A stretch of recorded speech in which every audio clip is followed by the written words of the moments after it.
Estos 5 artistas, solamente por el hecho de haber llegado hasta aquí, van a obtener un premio de 500 euros, pero ¿quién va a intervenir la fachada que tenemos aquí atrás? Para eso queremos conocer vuestra opinión. Queriendo mantener un pie en el pasado y en ese respeto al antiguo artista, y bueno, entonces es una propuesta con bastante color, que creo que va a quedar muy integrada y va a mantener el espíritu tanto de la pared, del mural, de la plaza y del pueblo, al fin y al cabo.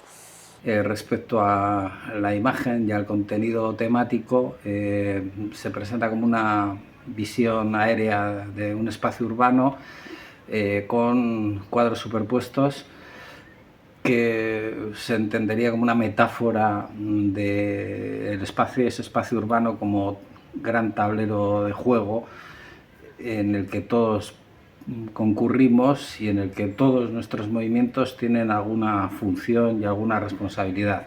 Donde he querido reinterpretar a través del trabajo fotográfico de la propia vecina del pueblo un poco pues la cotidianidad de Getxo y de su gente. Lo que hemos querido con esta propuesta es rendir un homenaje al término estación desde todas sus acepciones. Por un lado, estación como unidad de tiempo, como estación meteorológica.